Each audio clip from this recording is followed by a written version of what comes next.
Hello, welcome to Trump 47 Watch.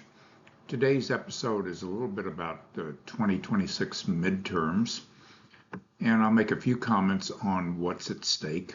I'm Merrick Masters, professor of business, commentator, podcaster. You can find me at my YouTube channel.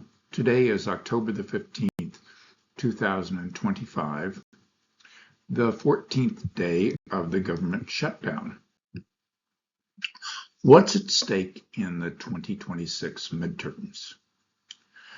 Well, ultimately, because of the timing of these midterms and Trump being in his second administration as the 47th president, Donald Trump's presidency is at stake. The outcome of the midterms will determine his political fate for the next 2 years, the remainder of his term in office after those elections.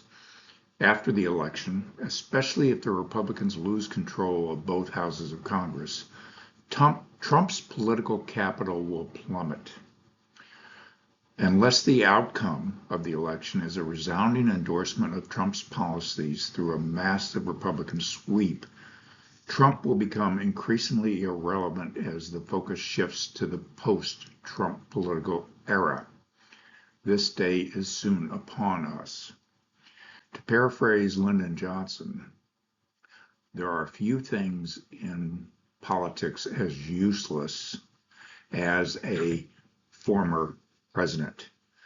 Trump will be a lame duck in more ways than one after November of 2026, and if his party loses control of the Congress, he will be repeatedly impeached and subject to a variety of other countermeasures which will nullify his ability to really move the needle forward beyond his resilient executive powers. The partisan composition of elective office now stands in the United States House of Representatives is almost evenly divided. The Republicans have a slight majority, not really much of a working majority. They can get a few things done, but not a whole lot. The Senate, the Republicans have a somewhat larger majority, but still not enough to get 60 votes to nullify the effect of a filibuster rule on certain matters. Governors are split 27 Republican to 23 Democrat. State legislatures are more lopsided on the Republican side. So we're in a situation now where, in terms of elective offices, the political situation is divided, which I think reflects the degree of polarization and disharmony in politics today. There are 435 House seats up for election, as they are every 2 years. There are 33 Senate seats up for election. 10 are held by Democrats, 20 are held by Republicans. You have here a list of the states and the party which currently occupies those Senate seats. And you have elections at play for governor. There are 37 elections at stake, 18 held by Democrat, 19 held by Republican. And there are a variety of other elections in play in the midterms. There are statewide offices for secretaries of state, attorney general, Supreme Court, education offices. There are local school boards, mayors, councils, county officials, including prosecutors and judges, and then a whole host of ballot initiatives across states.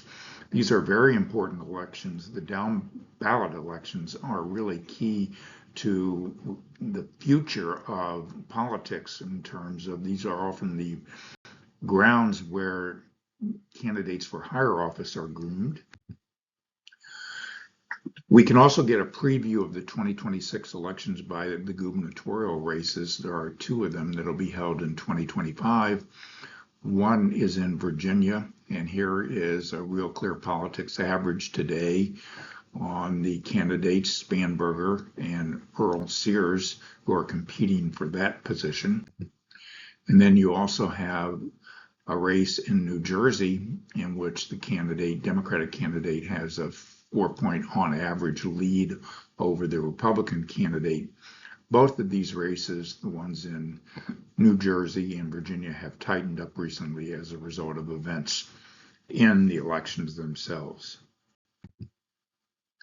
There are also a host of states which have been considering redistricting, mid-decade redistricting, and Texas has redrawn boundaries in 5 congressional districts. California has a plan to redraw boundaries in several of its congressional districts. And to the extent that these efforts to redraw are upheld by the courts and take effect for the 2026 elections, these changes may very well affect the outcome of the congressional midterms. Stay tuned for more news about the 2026 midterms. We'll be looking in particular at the state of Michigan, where I live, and the races for office there, including the U.S. Senator's position and a gubernatorial opening as we progress closer to the election dates in Michigan, as well as across the country. Thank you for watching and have a good day.